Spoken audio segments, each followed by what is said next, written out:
अदालत में अपनी छाती चीर कर फिर से राम दिखा सकता हूँ, मगर जज साहब मैं हनुमान होने का सबूत नहीं लाऊंगा, मैं जेल जाऊंगा। मैं हनुमान होने का सबूत नहीं लाऊंगा, मैं जेल जाऊंगा, क्योंकि जिस देश में एक फाइल के लिए पूछ कट सकती है राम भक्त हनुमान की, वहां तो गर्दने तक कट जाती होगी साधारण। बैठे हैं घनश्याम अग्रवाल जी, अकोला से पधारे हैं। भारती जी पूरे देश में ढूंढ लेते थे कि हास्य व्यंग्य के कितने अच्छे पोएट हैं, गीतकार गजलकार कवि को भी ढूंढते थे, लेकिन वो हास्य व्यंग्य को भी उतनी ही प्रमुखता से छापते थे, कबीरों ने उसको छोटा नहीं समझा। और धर्म के होली विशेषांक की जो रिकॉर्ड बिक्री होती थी उसमें हास्य व्यंग्य कवियों का बहुत योगदान रहा। और धर्मयुग में कई बार छपने वालों में भारती जी के ज़माने में घनश्याम अग्रवाल जी रहे हैं। हमारे एक पोएट हुए मुंबई में रामावतार चेतन, मेरे ऊपर भी काफ़ी स्नेह रहा उनका। वो ऐसे व्यक्ति थे कि चकल्लस पुरस्कार देते थे और हास्य व्यंग्य का कवि सम्मान करते थे, कि जिसमें टिकट लेकर के लोग आते थे उस जमाने में, आज चकल्लस में। और जब मैं शहर में आया 84-85 में, तभी से जुड़ गया था उनसे, तो उसमें वो ढूंढ के लाते थे कि दूर दराज कौन अच्छा लिख रहा है, तो घनश्याम अग्रवाल को ढूंढ करके लाए चकल्लस में, अकोला से। और घनश्याम जी, पहली बार मैंने आपको वहाँ सुना था कि पुल ने नदी में कूदकर आत्महत्या कर ली, और इतनी तालियां, मतलब जो है ना, इसको बोलते हैं पूरे सदन की तालियां, पहली कतार से लेकर के आखिरी कतार तक इतनी तालियां बजी घनश्याम अग्रवाल जी के।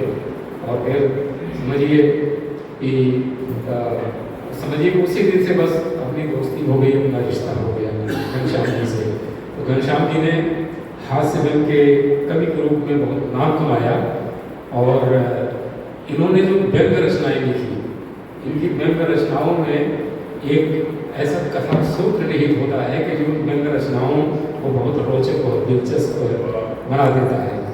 तो पिछले साल, मतलब यहाँ तो लगभग 2.5 साल हम लोगों को हो गए, इसके पहले अपने व्यंग्य संकलन के साथ हमारे अड्डे में रिलीज करके पधारे थे चंद्रगिरी संवाद मंच में, और आज फिर आपके बीच में आप घनश्याम जी हैं। तो सबसे पहले हम घनश्याम जी से शुरुआत कर रहे हैं कि वो आए और रचना पाठ कर रहे हैं। घनश्याम जी आप सबको प्रणाम करता हूँ। जिया साहब किताब के लिए बहुत बधाई। थोड़ा आगे मैं कविता की जो बात करता हूँ वो भाषण वगैरह तो नहीं आता है, एक दो व्यंग्य से शुरुआत करता हूँ। मैं मानता हूँ कि अगर आप किसी में व्यंग करते हैं तो अगर प्रत्यक्ष नाम ले तो गलत माना जाता है, प्रवृत्ति पे व्यंग होना चाहिए। मैं एक छोटा सा व्यंग नाम लेता हूँ, लेकिन व्यक्ति पे नहीं, प्रवृत्ति पे। पुराने मेरे दीपिका चोपड़ा देखिएगा, बाद में मैं अपने रचना करता हूँ। कल साहब मुझे अल्लादीन का चिराग मिला, मैंने घिसा तो जिन प्रकट हुआ, बोले हुक्म मेरे आका, बताओ मैं तुम्हारे लिए क्या कर सकता हूँ। बोला तो ऐसा कर, मेरे घर से अमेरिका के व्हाइट हाउस तक एक रोड बना, मेरे घर से अमेरिका के व्हाइट हाउस तक एक रोड बना दे। जी बोले रोड आका, काम बहुत मुश्किल है, कोई दूसरा हुक्म दो। बोला फिर तो ऐसा कर, ये सामने जो 15 जी से मेरे भटक रहे हैं, इनके दिलों में जा और घुसकर आकर मुझे बता, इनमें कौन ठाकरे गुटके हैं और कौन शिंदे गुटके। दूसरा हुक्म आका, ये जो 15-20 से मेरे घूम रहे हैं, उनके दिलों में जा, घुसकर बता कौन ठाकरे गुटके हैं, कौन शिंदे गुटके हैं। जिन 1 मिनट सोचा, फिर बोले आका रोड सिंगल बनाओ कि क्या बात है, क्या बात है। जिस पुष्पाली रचना मेरी बड़ी प्रसिद्ध है, मैं मुझे क्लियर सुना देता हूँ। लोहे और सीमेंट का एक बड़ा हिस्सा मंत्री, ठेकेदार और इंजीनियर तीनों ने मिल बांट खाया, और उद्घाटन के दिन सारा इल्जाम उन पर लगाया।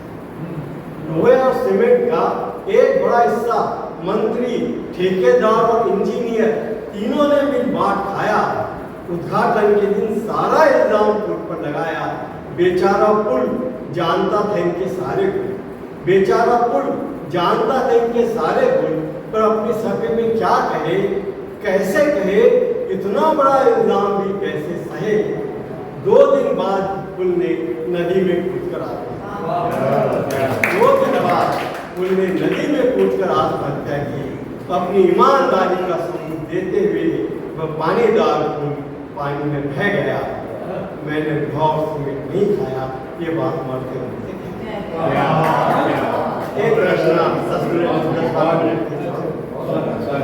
इस रचना की थोड़ी मैं भूमिका 75 में थोड़ा सा इमरजेंसी गई थी, तब सारी काव्य मेरी एक लघु कथा छपी थी, उसे काला काला वो दिया गया जानते हैं, वो बड़ी चर्चित लघु कथा हुई। उसके बाद में कन्हैयालाल नंदन जी ने उस लघु कथा में एक बार संपादकीय लिखा, और तो मुझे लगा मैं उसका काव्य रूपांतरण मंच पे पढ़ता हूँ, वो मैं आपके सामने सुना। आज़ादी का 75 साल का इतिहास है। भूमिका से पृथ्वी आपको पता, अगर राम का जिक्र हुआ है, वो राम और आज के राम में कितना फर्क है। राम आज भी राजनीति उतना ही महत्व देते हैं जितना आपको पता है। रावण का वध करने के बाद जब राम लौट रहे थे तो कुछ राम की सेना के बंदर थे, उन्होंने कहा अपन राम के युद्ध नहीं करते, पता नहीं राम जीते या रावण, हम युद्ध में भाग नहीं लेते, हम समुद्र इधर ही छिप जाते हैं। कुल इधर राम या जीते, रावण आएगा इधर से, बाद में शामिल हो गए।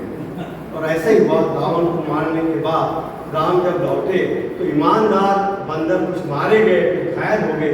ये छिपे हुए नकली बंदरों ने झूठी पट्टियां बांधकर राम का ऐसा गुणगान किया कि राम भी धोखा खा गए और अयोध्या आकर ऐसे बंदरों को मुश्किल सो उसका नतीजा तो देख। ये पूरी कथा है। बहुत अच्छा। राम इस देश की सत्ता का प्रतीक है, रावण अंग्रेजों का प्रतीक है, और ये नकली बंदर असली मनुष्य, हनुमान सच्चे देशभक्त के प्रतीक। इतनी जोर से नाचे नकली बंदर कि धोखा खा गए सिया राम। इतनी जोर से नाचे नकली बंदर कि धोखा खा गए सिया रामचंद्र। अयोध्या आकर ऐसे बंदर को छांटे, उनका पद हद देखकर मंत्र विभाग बांटे, पद और हद देखकर मंत्र विभाग बांटे। फिर हनुमान को बोला, बुलाकर हनुमान, राम रावण युद्ध में तुमने बढ़ाई थी बड़ी टूटी, तुम ही लाए थे लक्ष्मण के लिए संजीवनी बूटी। हम भाइयों को कांधे पर उठाया है, आजादी का पर्व तुम्हारे कारण आया है। आज तुम्हारे मन का फूल खिलेगा, जो भाग चाहोगे जो भाग चाहोगे वही मिलेगा। युद्ध में तुमने जितना खून बहाया है उसको वसूल करने का मौका है।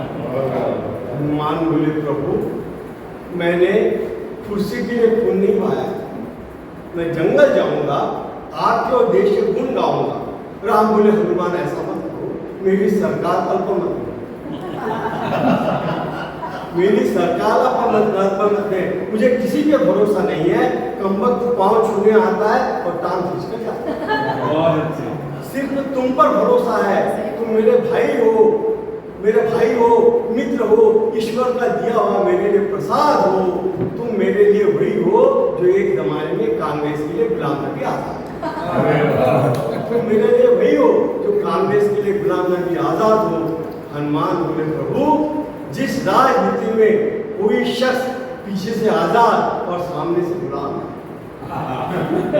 जिस राजनीति में कोई शख्स पीछे से आजाद और सामने से गुलाम है, ऐसे राजनीति को मेरा हनुमान जंगल चले। देखते देखते आजादी के 75 साल हुई। हनुमान बूढ़े हो गए थे, झाड़ पे चढ़ नहीं सकते, उनके बाल में बच्चे थे, वे ब्रह्मचारी सच्चे थे। भूख के मारे बुरा हाल हो गया हनुमान का। बुढ़ापा वो भी पहलवान का, बुढ़ापा वो भी पहलवान का। अचानक उन्हें खबर लगी एक घर में आजादी की 75वीं जयंती मनाई जा रही है। राम रावण युद्ध में भाग लेने वाले हर बंदर को तांबे पर पेंशन मिलेगी। हनुमान बोले, जय सिया राम।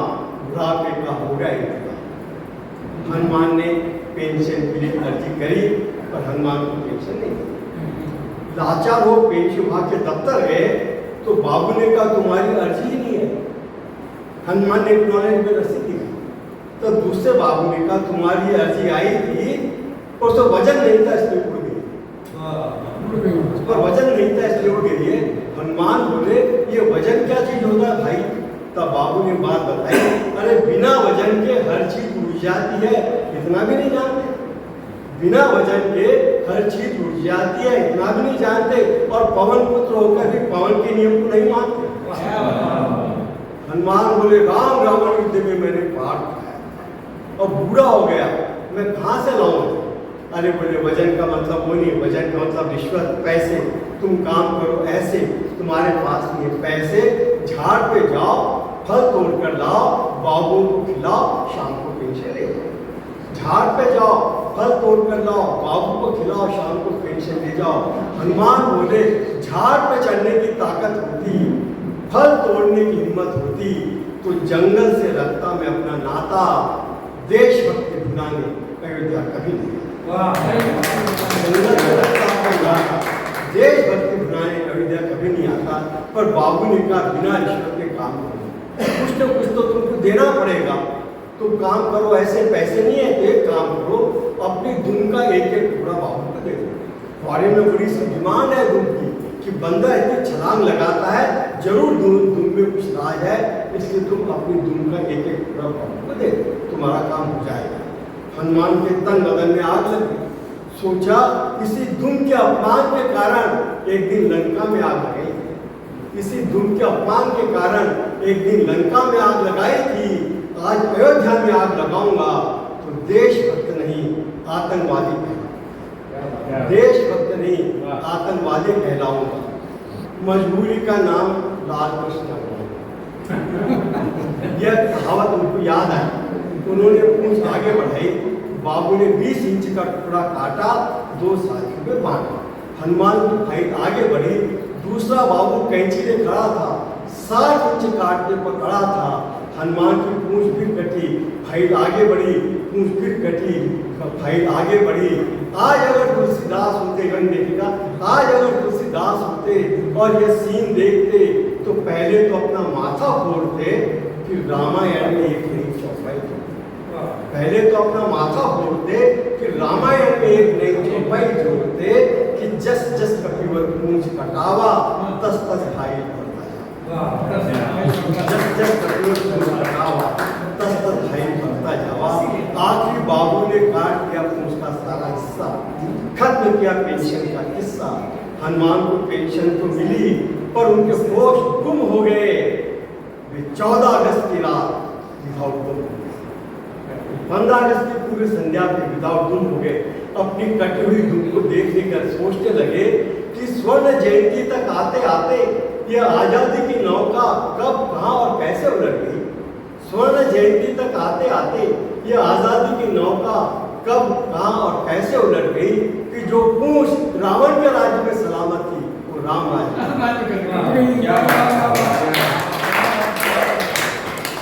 अपनी कटी धूम को देखकर बोले तुम नहीं जानते मैं कौन हूँ, मैं राम भक्त हनुमान हूँ। मैं राम के पास जाऊंगा, दफ्तर की सारी कथा सुनाऊंगा, तुम सबका ट्रांसफर कश्मीर कराऊंगा, तुम सबका ट्रांसफर कश्मीर कराऊंगा। मैं राम से कहूँगा राम हम आजाद हो गए, इस बात में मुझे शंका हो रही है। लाल किले से उतर कर देखो अयोध्या तो लंका हो गया। तो मायावी रावण आज भी मरा नहीं, हर टेबल के नीचे छुपा है। तो मायावी रावण आज भी मरा नहीं, हर टेबल के नीचे छुपा है। पहले से ज्यादा चालाक, पहले से ज्यादा मजबूत है। मेरी पूंछ का कटना इस बात का यह कहकर चले गए। बजरंग बली दफ्तर में मजबूरी खलबल सेंक्शन ऑफिसर आया, उसने समझाया अरे बंदर घुड़की से डरते हो तो सरकारी विभाग में काम क्यों करते हो, हम बंदर से निपट लेंगे, हमने कोई गलत काम नहीं किया। रघुकुल रीत की तरह दफ्तर का नियम निभाया है, रघुकुल रीत की तरह दफ्तर का नियम निभाया है। तुम बेफिक्र रहो, पूंछ का हिस्सा ऊपर गिर अंतिम पंक्तियां। दूसरे दिन हनुमान को जालसाजी के आरोपित करता है। उन पे इल्जाम लगाया गया यह बंदर हनुमान के नाम पे झूठी पेंशन ले रहा था जबकि हनुमान नहीं है।